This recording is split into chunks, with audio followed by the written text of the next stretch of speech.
এখন প্রকাশ্যে স্বাগত জানাচ্ছি আমি তুষার আব্দুল। এখন প্রকাশ্যে আজ আমার সঙ্গে যোগ দিয়েছেন অধ্যাপক মনিরউদ্দিন আহমেদ। স্যার, আপনাকে স্বাগত এখন প্রকাশ্যে। অনেকদিন পর আপনার সঙ্গে দেখা। এই যে আমাদের দেখা সাক্ষাতের একটা বিরতি, এই বিরতির মধ্যে মানুষের জীবন যাপনেরও তো অভ্যাসের পরিবর্তন হয়েছে। আমরা বিভিন্ন সময় কথা বলেছিলাম মানুষের এই যাপন নিয়ে।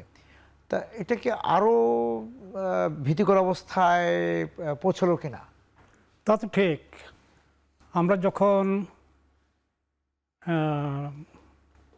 আগে দেখা হতো বা আমরা যে সংলাপ করেছি এক সময়, সেটা বহু বছর আগের কথা, তখনকার আর এখনকার জীবনের ভিতরে অনেক পার্থক্য। আমার নিজের ভিতরে তো পার্থক্য দেখছেন। জীবন আমি তো এরকম ছিলাম না। আমাদের অনেক বয়স হয়েছে, আমার অবয়বেও পরিবর্তন এসেছে। এটাই তো জীবন, না? জি। এখন আমার কাছে এখন যেটা মনে হয় আর কি, লাইফ ইজ ভেরি কমপ্লিকেটেড, জটিল জটিল হয়ে গিয়েছে, বিভিন্ন দিক থেকে জটিল। এই বয়সে যে একটা মানসিক প্রশান্তির দরকার, একটা সুস্বাস্থ্যের দরকার, বেঁচে থাকার জন্য যেটা সবচেয়ে বেশি প্রয়োজন, স্বাস্থ্য ঠিক রাখা বা চিন্তাটা ঠিক রাখা, শারীরিক এবং মানসিক যে প্রশান্তির যে প্রয়োজন, সেটা পাচ্ছি না, বিভিন্ন কারণে পাচ্ছি না আর কি। পরিবেশগত কারণে, নিয়ম শৃঙ্খলা না মানার কারণে, মানে সামাজিক, পারিবারিক, সামাজিক, রাষ্ট্রীয় বিভিন্ন অনিয়মের কারণে এইগুলো প্রভাব পড়ছে মনের ভিতরে, এবং সেটা অশান্তির কারণ হয়ে দাঁড়িয়ে আছে আর কি। এবং মানুষের যে অশান্তির একটা বড় কারণের সাথে আবার ধরেন খাদ্যাভ্যাসের একটা বড় যোগাযোগ আছে। সেই জায়গাটা আপনি কি দেখছেন যে আমাদের খাদ্যাভ্যাসের পরিবর্তন? আমাদের খাদ্যাভ্যাসটা ভালো না। আমাদের যে এরকম খাদ্যাভ্যাস থাকা দরকার, আমরা কে কী খাবো কে কী খাবো না, এই ব্যাপারে আমরা মোটামুটিভাবে বেশিরভাগ মানুষই আপনার উদাসীন, যেটা আমি মনে করি আর কি। আমি এখন যেটা মেনে চলি আর কি, বা আমি মেনে চলতে চেষ্টা করি, সেটা হচ্ছে যে আপনি সুস্থ থাকার একটা প্রধান উপকরণ হচ্ছে নিয়মতান্ত্রিক জীবনযাপন। লাইফস্টাইল চেঞ্জ না করলে আপনি কোনো রকম এখন আর ভালো থাকতে পারবেন। শৃঙ্খলা। আপনি এখন কোনো রকমই শতভাগ খাদ্যের উপরে নির্ভর করে সুস্থ থাকতে পারবেন না। ওষুধের উপরে নির্ভর করে আপনি সুস্থ থাকতে পারবেন না, এবং পরিবেশের কারণে আপনি সুস্থ থাকতে পারবেন না। তো সুস্থ থাকার জন্য যেটা সবচেয়ে বেশি প্রয়োজন, আপনাকে এখন খুব সতর্কভাবে স্টেপ দিতে হবে। প্রতিটা মুহূর্ত, প্রতিটা সেকেন্ড, প্রতিটা মিনিট থেকে প্রতিটা ঘন্টা, প্রতিটা দিন, প্রতিটা মাস, প্রতিটা বছর আপনি কাটাবেন একটা নিয়মতান্ত্রিক জীবন ব্যবস্থার মধ্য দিয়ে। সেটা যদি আপনি ফলো না করেন, তাহলে আপনি কোনো রকমই এই সুস্থ জীবনযাপন করতে পারেন। সেটা কেমন? যেমন আমি আপনাকে একটা জিনিস বলি যে আমি আশ্চর্য হই, আমরা যে সমস্ত খাবার খাই সচরাচর, আমরা ন্যাচারাল বলেন বা প্রসেস যে সমস্ত খাবারগুলো খাই, এগুলোর উপর আমি এখন আর বিশ্বাস রাখতে পারি না। এটা কিন্তু আমি পশ্চিমা বিশ্বে দেখি নাই। পশ্চিমা বিশ্বে কোথাও আপনি খাদ্য নিয়ে কোনো সংশয়ে ভোগার কোনো কারণ থাকে না। নিশ্চিন্তে খাচ্ছি, নিশ্চিন্তে আপনি যে কোনো জিনিস খেতে পারবেন। সেখানে তারা স্বাস্থ্যকে মূল্যায়ন করে, সেখানে তারা শিশুদের স্বাস্থ্য নিয়ে চিন্তা করে, যুবকদের স্বাস্থ্য নিয়ে চিন্তা করে। আমি যেটা দেখেছি সেখানে, যে ওখানকার ক্যাফেটেরিয়াগুলোতে, ডরমিটরিতে বা যে কোনো স্থানে ছাত্রছাত্রী যেখানে বসবাস করে, বিশ্ববিদ্যালয়ে কোনো জাঙ্ক ফুড বা মানে খারাপ খাবার তারা সেখানে পরিবেশন করে না। খুব স্বাস্থ্যকর খাবার সেখানে পরিবেশন করে, যা খেয়ে ছাত্রছাত্রীরা যেখানে খুব মানে তাদের সুন্দর জীবনযাপন করতে পারে। কিন্তু আপনি আমাদের দেশে দেখেন, প্রত্যেকটা জিনিসের আগে একটা খাঁটি শব্দ ব্যবহার করে। খাঁটি মধু, খাঁটি দুধ বলতে হয়। হ্যাঁ, দুধ বলছো। আপনি বিশ্বাস করবেন না যে আমি যখন আশুলিয়া যাই আমার ক্যাম্পাসে, তখন এই যে রাস্তার পাশে একটা সাইনবোর্ড দেখি, প্রায় নির্ভেজাল জমি বিক্রি হবে। আমি হাসি যে জমিও যদি নির্ভেজাল লিখতে হয়, তাহলে সেখানে ভেজাল আছে বা ভেজাল থাকার সম্ভাবনা আছে। তা আপনি তাহলে নিশ্চিন্ত সে জমিটা কী করে কিনবেন? বা খাঁটি দুধ, এখানে খাঁটি দুধ পাওয়া যায় বা খাঁটি মধু পাওয়া যায়। সব কিছুর আগে, খাদ্যের আগে খাঁটি শব্দটা ব্যবহার করে আমাদেরকে বিভ্রান্ত করা হচ্ছে। সংশয়টা আরো বেশি ঢুকিয়ে দেওয়া হচ্ছে। হ্যাঁ, সংসারটা ঢুকে দেওয়া হচ্ছে যে নিশ্চয়ই এই খাবারের মধ্যে কোনো সমস্যা এক ধরনের সমস্যা আছে, ভেজাল আছে, নকল আছে। এবং কিছুদিন আগে একটা পত্রিকা থেকে আমার এক সাংবাদিক বন্ধু আমাকে একটা আর্টিকেল পাঠিয়েছিলেন। তিনি বলছেন যে বাংলাদেশে প্রাপ্ত সমস্ত খাবারের প্রায় 30 থেকে 40% হইলে ভেজাল। এখন 30 থেকে 40% খাবার যদি ভেজাল হয়, তাহলে আপনার তো সেই খাবার খেয়ে আপনি তো সুস্থ জীবনযাপন করতে পারবেন না। আর আমাদের ভিতরে আমাদের নিজেদের ভিতরে অনেক দোষ আছে। দোষটা কীরকম? যেমন আপনি সুষম খাদ্য কাকে বলে সেটা এখনো এটা সম্পর্কে আমাদের কোনো আইডিয়া নেই, আমাদের কোনো ধারণা নেই।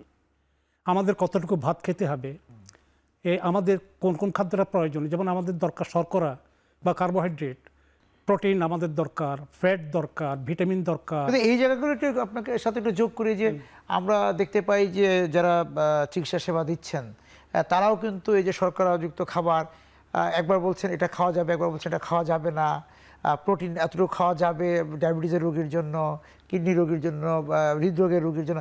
এই যে এখানেও তাদের মধ্যে একটা মতবিরোধ আমি দেখি। মতবিরোধ আছে, সেটা মতবিরোধ আছে। হ্যাঁ, যেমন সবচেয়ে বড় মতবিরোধটা হচ্ছে যে আপনি দেখবেন আপনি যদি কোনো ডাক্তারের কাছে যান, চিকিৎসকের কাছে যান, কথার কথা একটা এক্সাম্পল দিয়ে আমি আপনাকে বলি। যদি আপনার কোলেস্ট্রল প্রবলেম নিয়ে কোনো মানে কোলেস্ট্রল নিয়ে যদি কোনো সমস্যা থাকে, তাহলে আপনাকে তিনি প্রেসক্রিপশন লিখবেন যে আপনি দুধ খাবেন না, আপনি মগজ খাবেন না, চিংড়ি মাছ খাবেন না, গোস্ত খাবেন না, ডিম খাবেন না। কিন্তু তারা এই কথা বলে না যে আপনি বেশি পরিমাণে ভাত খাবেন না বা রুটি খাবেন না।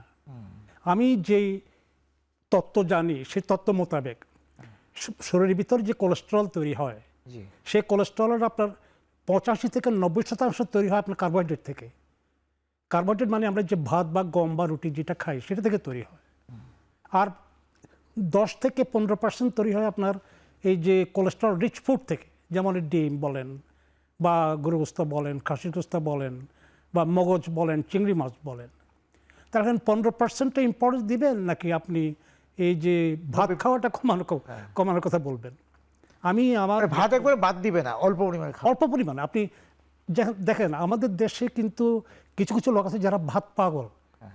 কিছু কিছু লোক না, বেশিরভাগ লোকে আপনার ভাত খেতে পছন্দ করে। ভাত না হলে তাদের জীবন চলে না। কিন্তু ভাত কতটুকু আপনি খাবেন, পরিমাণের ব্যাপার একটা বিরাট পরিমাণের ব্যাপার আছে। যেমন ধরেন আমি আমার জীবনে আমি দেখেছি যে সুস্বাস্থ্য মেনটেন করার জন্য আপনি 2 কাপ, ম্যাক্সিমাম 2 কাপ ভাতের বেশি প্রয়োজন হয় না। এই 2 কাপ ভাত থেকে আপনার প্রয়োজনীয় শর্করা, কার্বোহাইড্রেট আপনার শরীরে চলে আসবে। কিন্তু আমরা তো কত কাপ খাই? 6-7 কাপ, 8 কাপ, 9 কাপও খাই। 2-3 বারও পর্যন্ত আমরা ভাত, যতক্ষণ ভালো লাগে। হ্যাঁ, তখন এই ভাত যদি এক্সেসিভ পরিমাণ আপনি যদি ভাত খান, তাহলে এই ভাতগুলোকে গ্লুকোজে কনভার্ট করে আপনার শরীরের সেলের ভিতরে ঢোকানোর কাজটা তো করবে, ইনসুলিন করবে।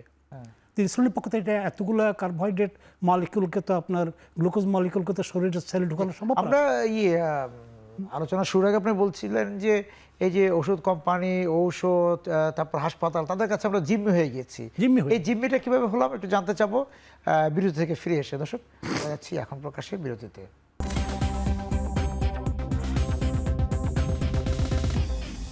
ফিরে এলাম এখন প্রকাশ্যে। স্যার, আমরা বিরতিতে যাবার আগে জানতে চাচ্ছিলাম যে এই যে আমাদের একটা বন্দি জীবন, এই যে চারপাশে এত রকমের পুষ্টিবিদ, এত রকমের চিকিৎসক, হাসপাতাল, ঔষধ, হ্যাঁ, এখান মানে একটা হাঁপিয়ে ওঠার বিষয়।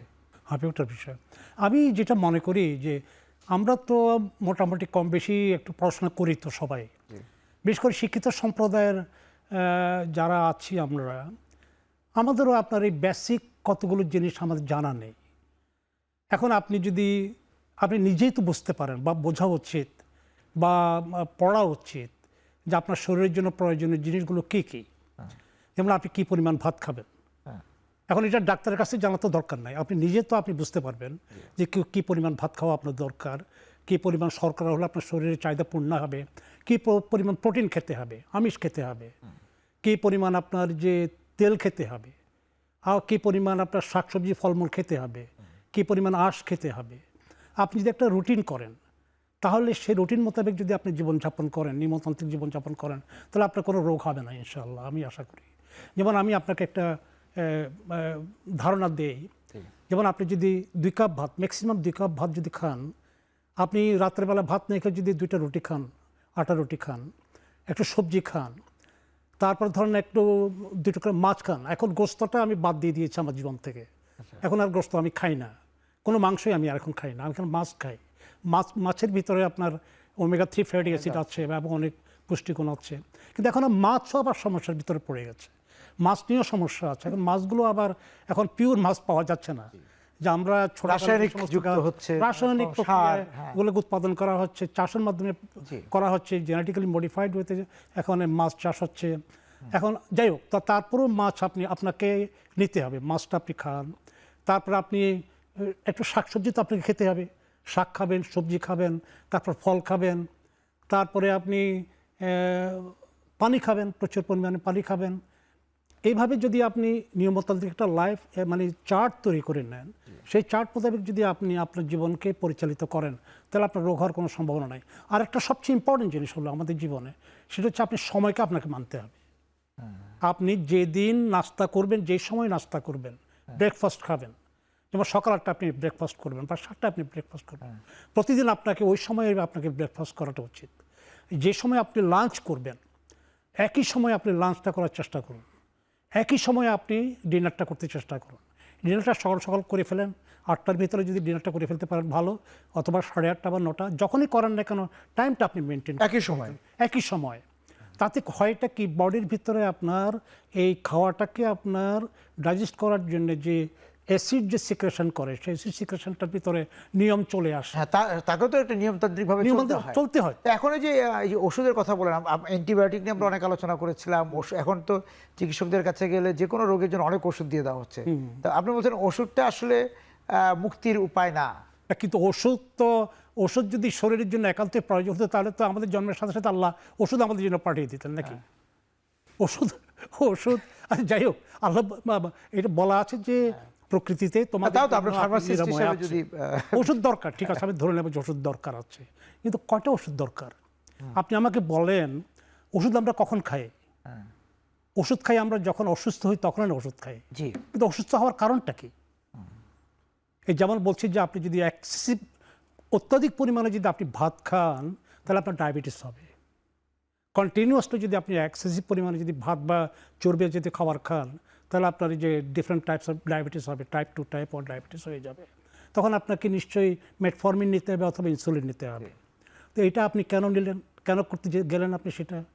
আপনি যদি নিয়মতান্ত্রিকভাবে যদি এই কার্বোহাইড্রেট গ্রহণটা মেনটেন করতেন, তাহলে আপনার তো ডায়াবেটিস ভোগার দরকার ছিল। তাছাড়া আপনি যদি কার্বোহাইড্রেট নিয়েছেন, ওকে ঠিক আছে, আপনি যদি ব্যায়াম করতেন, 8 ঘন্টা থেকে যদি 45 মিনিট যদি আপনি বা 45 মিনিট যদি আপনি ব্যায়াম করতেন, প্রত্যেক দিন যদি আপনি ব্যায়াম করতেন, তাহলে আপনার এক্সেসিভ ক্যালোরিটা আপনার বার্ন হয়ে যেত। সেটা তো আমরা করি না সাধারণত।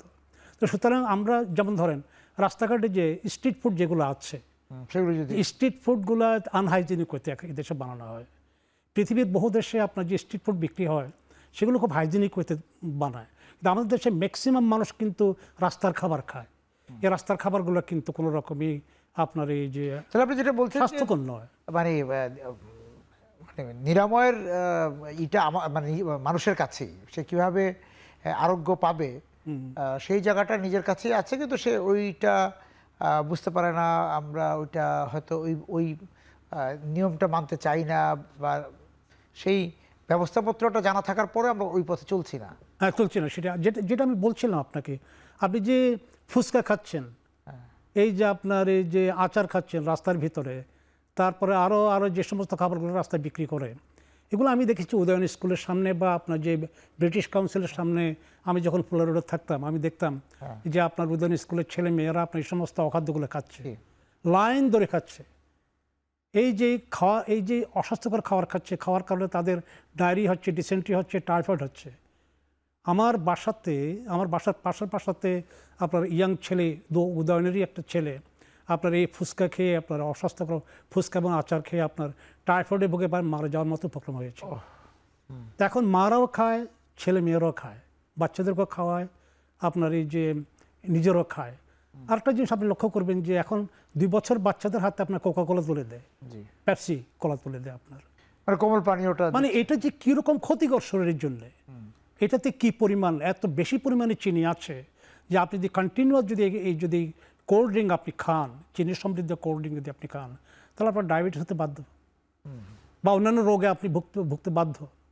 এখন সেগুলো তো আপনি নিয়ন্ত্রণ করতে পারছেন না, আপনি জাঙ্ক ফুড খাচ্ছেন। এই যে এখন তো জাঙ্ক ফুডের দোকান তো সারা বাংলাদেশ। আমরা একটু বিরতিতে যাচ্ছি স্যার, ফিরে এসে আমাদের চিকিৎসকরা যে ব্যবস্থাপত্র দিচ্ছেন সেটা নিয়ে আপনার পর্যবেক্ষণটা কি আমি শুনবো। দর্শক, এখন প্রকাশে আমরা যাচ্ছি আবার বিরতিতে।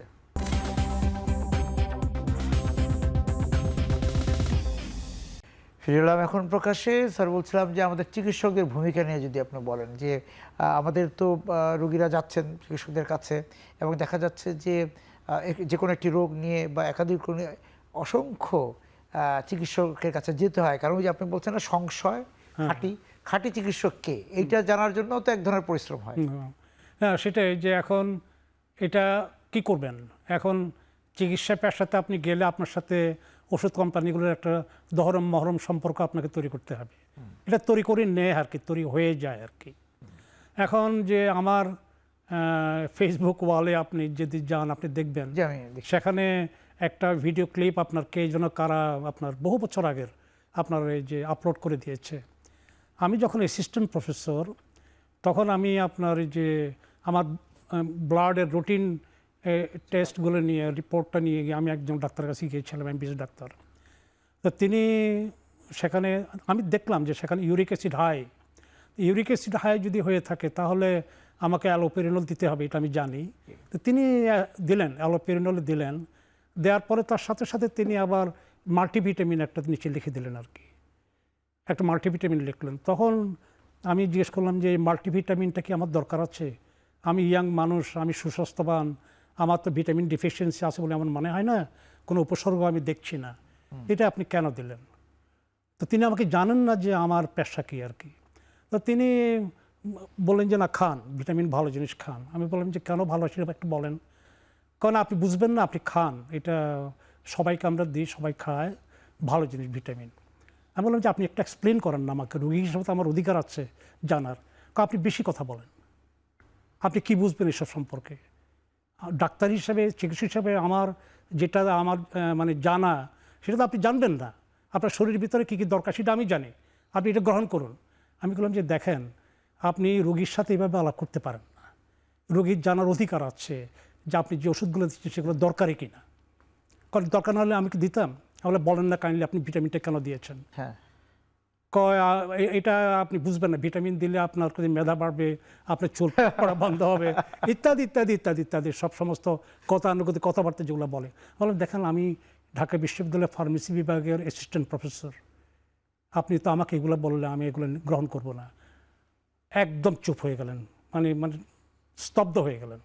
বলেন যে চিন্তা করি, কিছুক্ষণ পরে বলেন যে প্রেসক্রিপশন দিন। তাই প্রেসক্রিপশনটা আমি দিয়ে দিলাম, দেওয়ার পরে তিনি এটা আস্তে কেটে দিলেন, মাল্টিভিটামিনটা কেটে দিলেন। তা আমি বললাম যে এটা আমি চ্যালেঞ্জ করেছি বলে আপনি কেটে দিলেন, কিন্তু যদি একজন সাধারণ মানুষ যদি আসতো এখানে, রিক্সাওয়ালা ঠেলা গাড়ি বা হকার বা সাধারণ মানুষ যে যার অসুস্থ সম্পর্কে কোনো আইডিয়া নেই, তাহলে আপনি কী করতেন? বলে যে আমি রেখে দিতাম। তা আপনি রেখে দিতেন কেন? তা সেটা তো আমি জানি যে কোম্পানি তাকে বাধ্য করে বলছে যে আপনি এটা লেখেন, ভিটামিন লেখেন বা অপ্রয়োজনীয় ওষুধ লেখেন প্রয়োজনীয় ওষুধের সাথে, তাহলে আমাদের বিক্রি বাড়বে। তখন এই সম্পর্কটা তৈরি হয়েছে। আপনি দেখেন কতগুলো কোম্পানি যে ওষুধ তৈরি করে, কতগুলো ওষুধ আছে এসেনশিয়াল ওষুধ যেগুলো বলা হয়, অত্যন্ত প্রয়োজনীয় ওষুধগুলো, এগুলো বিক্রি করে তাদের লাভ বেশি হয় না, এতে লাভের পরিমাণ কম। তা লাভ হয় কোথায়? আননেসেসারি যে সমস্ত ওষুধ আছে, অপ্রয়োজনীয় ওষুধগুলো যখন তারা বানায় এবং বিক্রি করে, যেমন ভিটামিন জাতীয় ওষুধ, অ্যালকালাইজার, কফ মিক্সচার ইত্যাদি ইত্যাদি, এগুলোতে তাদের আপনার লাভের পরিমাণ বেশি, অনেক বেশি পরিমাণ তারা লাভ করে। তো এগুলো তো প্রমোট করতে পারলে পেশেন্টকে যদি দিয়ে দেওয়া যায়। একটা বিষয়ে যেতে চাই যে এই যে চিকিৎসকের কাছে যাওয়ার পরও তো যারকম পরীক্ষা নিরীক্ষার বিষয় আছে, হ্যাঁ, এই যে ডায়াবেটিস সেন্টার বা ল্যাবে পাঠিয়ে দেওয়া, সেই পরীক্ষাও কি এখনো ওই বিশ্বাসযোগ্য জায়গায় গিয়েছে? তাহলে আমি বিরতি থেকে আসি স্যার, তারপর আপনার কাছে এটা জানতে চাই। দর্শক, এখন প্রকাশে আমরা আবার বিরতিতে যাচ্ছি।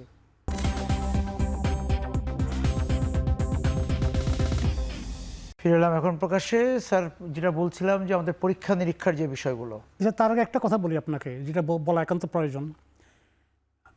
কোনো এক মানে রুগী আমার কাছে একটা প্রেসক্রিপশন পাঠিয়েছিলেন এটা 2 বছর বা 2.5 বছর আগে। সে প্রেসক্রিপশনে আপনার মফস্বল শহরের একটা প্রেসক্রিপশন, সেই প্রেসক্রিপশনে 25টা ওষুধ দেওয়া হয়েছিল, মানে মাঝবয়সী একটা মহিলাকে। মানে প্রথম পৃষ্ঠা পুরোটা লিখেছে, পরের পৃষ্ঠার হাফ পেজ, টোটাল 25 ড্রাগস তার সেখানে প্রেসক্রাইব করা হয়েছিল। তা সেখানে যে রোগের বর্ণনা যেটা আছে সে অনুপাতে সেখানে 3টা থেকে 4টা ড্রাগের বেশি দরকার হয় না। আমি এটা নিয়ে একটা আর্টিকেল লিখেছিলাম। এই আর্টিকেল লেখার পর মন্তব্যের ভিতরে আমাকে অসম্ভব গালিগালাজ করা হয়েছিল ডাক্তারদের পক্ষ থেকে, চিকিৎসকেরা বলছে আপনার তো এটা জুরিসডিকশন না, আপনার তো আওতার বিষয় না, আপনি কেন এটা নিয়ে লিখলেন এবং এটা মানুষের কাছে প্রচার করছেন। এখন কী করবো বলেন আপনার, এটা তো আমার নৈতিক দায়িত্ব। ওষুধ সম্পর্কে আমার জানা আছে, আপনি কোম্পানির স্বার্থ রক্ষা করার জন্য আপনি এতগুলো আননেসেসারি ওষুধ দেবেন, একটা সাধারণ মানুষ তার তো এটা কিনতে হবে, তো অনেক টাকার প্রয়োজন, আর খেতে গেলে তো তার পার্শ্ব প্রতিক্রিয়া আছে।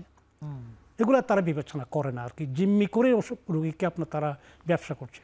আর যেটা বলছেন টেস্টের ব্যাপারে, পরীক্ষা নিরীক্ষার যে বিষয়, পরীক্ষা নিরীক্ষার যে ব্যাপারটা আছে সেটা একটা বিরাট ব্যবসা হিসেবে দাঁড়িয়েছে। আপনার এটা ডাক্তারদের সাথে আবার ওই ডায়াগনোসিস সেন্টারগুলোর একটা সম্পর্ক থাকে। হ্যাঁ, তো একটা সম্পর্ক থাকে কীরকম, আপনার কোনো যেই আগের দিনে কী হতো, ডায়াগনস্টিক আপনার সেন্টারগুলো তৈরি হওয়ার আগে আমাদের খুব নাম করা যাদের চিকিৎসকরা আপনার যে সিমটম দেখে রোগের ওষুধ দিয়েছেন, তারপরে সেই ওষুধ খেয়ে ভালো হয়েছেন। তবে এটা আমি অস্বীকার করব না যে ডায়াগনস্টিক টেস্টের যে কোনো বিকল্প আছে, যদি একান্ত প্রয়োজনে আপনি ডায়াগনস্টিক টেস্ট নেবেন আপনি, কিন্তু আপনি এই রুটিন ব্লাড টেস্ট করতে গিয়ে যায় যদি আপনার তার সাথে যদি আপনি যদি আল্ট্রাসোনোগ্রাম করতে দেন আপনি, তারপরে ধরেন আরও অন্যান্য সব যদি টেস্ট করতে দেন আপনি, আরও হাজার রকমের টেস্ট আছে, সেই টেস্টগুলো যদি করতে দেন সেখানে আপনার 10-15-20 হাজার টাকার আপনার এই যে বিল দাঁড়িয়ে যায়।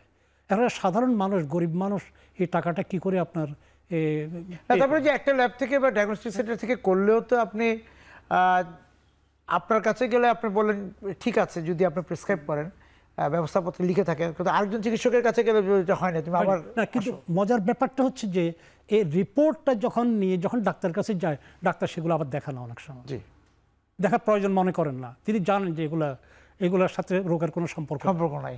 হ্যাঁ, এটা একটা আপনি যদি নাই বা দেখেন, যদি আপনি এই রিপোর্টটা, তাহলে আপনি রিপোর্ট মানে এই টেস্টগুলো কেন করতে দিলেন? আবার সেখানে আপনি প্রায় দেখবেন যে আপনার চিকিৎসকরা লিখে থাকে 30% ডিসকাউন্ট, 40% ডিসকাউন্ট। তো 40%, 50% ডিসকাউন্ট দেওয়ার পরও তো সেন্টারগুলো আপনার লাভ করে নাকি? তাহলে আপনি এই 40%, 30% এগুলো যোগ করলে আপনার লাভের পরিমাণ কী পরিমাণ দাঁড়ায়?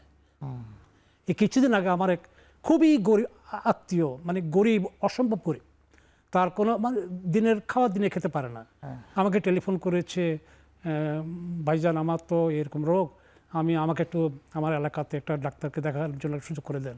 তো ডাক্তারটা পরিচিত ছিল, তো ডাক্তারের কাছে আমি পাঠালাম তাকে। তো তিনি সেখানে দেখে 2-3টা ওষুধ লিখলে আর বললেন যে টেস্টগুলো করে নিয়ে আসো। তো টেস্ট করতে গেলে ওর টাকা নাই, তো আমি টাকা পাঠালাম। এখন টেস্ট করতে দিয়েছেন, না করলে অসুবিধা, তাহলে পরে গালিগালাজ করবে। তো টেস্টগুলো করি নেওয়ার পরে বললো যে একই কথা। আমি জিজ্ঞেস করলাম যে কী হয়েছিল, তেমন কিছু না স্যার, তবু আমি একটু শিওর হওয়ার জন্য টেস্টগুলো দিয়েছি। বলতে তাতে সে তো অ্যাফোর্ড করতে পারে না, টেস্টে তো পয়সা নেই তার কাছে, আমি তো ডিসকাউন্ট লিখে দিয়েছি 30%। তারপরেও আমাকে 4 থেকে 5 হাজার টাকা আমাকে দিতে হয়েছে। পরে দেখলাম যে সে ডাক্তার একই কথা বললো যে না, কিছু নাই। তো এই ওষুধ যেটা দিয়ে আতঙ্ক তৈরি করে দেওয়া হয়। যে আমরা দেখি যে আপনি যদি সামাজিক যোগাযোগের মাধ্যমে তো স্যার আপনি থাকেন, দেখবেন যে ইউটিউব, ফেসবুকে যেভাবে বলা হয় তাতে মনে হচ্ছে আপনার অনেক রোগের রোগী আপনি। এখন কি করবেন আপনি তো ধরেন, আমার তো অনেক অভিজ্ঞতা এসব ব্যাপার নিয়ে। আমি তো বিভিন্ন মানুষের যে ফিডব্যাক পাই আর কি, যে ফিডব্যাক পাই তাতে করে আমি ভীষণ কষ্ট পাই। বিশ্বাস করেন যে আমার ধারণা হচ্ছে আমার ফার্মেসি পড়া উচিত হয়নি। যখন আমি এইসব অনিয়মগুলো যখন আমি দেখি, যে ফার্মাসিউটিক্যাল সেক্টর, ওষুধ সেক্টর যখন এই অনিয়মগুলো দেখি, চিকিৎসা সেবাতে যে অনিয়মগুলো দেখি, আমাদের চিকিৎসকদের দেখেন, আমার একটাই তাদের কাছে আমার অনুরোধ থাকার কথা আর কি, সেটা হচ্ছে যে আপনারা তো বেশ পয়সা উপার্জন করেন, টাকাও তো কম নেন না প্রতিটা পেশেন্টকে দেখে। আপনারা এই সাধারণ মানুষকে জিম্মি করে এই চিকিৎসা, এই পেশাটা বজায় রাখার দরকারটা কি? আপনারা কেন ওষুধ কোম্পানি থেকে এই কমিশনটা নেবেন? এই কমিশনটা যদি ওষুধ কোম্পানি তাদেরকে ডাক্তার চিকিৎসককে না দিতেন তাহলে এই পয়সাটা আমাদের পকেট থেকে যেত না। এখন যে কমিশনটা দিচ্ছেন তো সেই কমিশনটা কার পকেট থেকে যাচ্ছে আপনি চিন্তা করে বলেন। সেটা সাধারণ মানুষকে পে করে, রোগীদের পক্ষে থেকে, সাধারণ রোগীদের পক্ষে ওষুধের দামের ভিতরে এটা জি পড়ে গেছে না। তা সেই জায়গা থেকে তাহলে যে মানে আপনার নিজের ব্যবস্থাপত্র হচ্ছে যে খাদ্যাভ্যাস বা নিজের ওই যে আমরা যেটা বলছি যাপনের অভ্যাসটা যদি আমরা ঠিক রাখি তাহলে এই বন্দিত্ব থেকে কিছুটা মুক্তির উপায় আছে। আমি এখন আপনি বিশ্বাস করবেন না, আমি চিকিৎসকের কাছে যেতে ভয় পাই। আমি কোনো রোগ হলে আমি আল্লাহর কাছে দোয়া করি, প্রতিদিন সকালে উঠি আমি বলি যে আল্লাহ আমার দিনটা যেন সুস্থভাবে আমি কাটাতে পারি। চিকিৎসকের কাছে আমি আল্লাহ তুমি আমাকে খাবার এবং ওষুধের পার্শ্ব প্রতিক্রিয়া এবং খারাপ প্রভাব থেকে আমাকে রক্ষা করো, এটা আমার প্রথম দোয়া আল্লাহর কাছে। স্যার আপনাকে অনেক ধন্যবাদ আজকে আমাদের সঙ্গে যোগ দেওয়ার জন্য। দর্শক যারা ছিলেন আজকে এখন প্রকাশের সঙ্গে তাদেরকে ধন্যবাদ জানিয়ে শেষ করছি আজকে এখন প্রকাশ। শুভরাত্রি।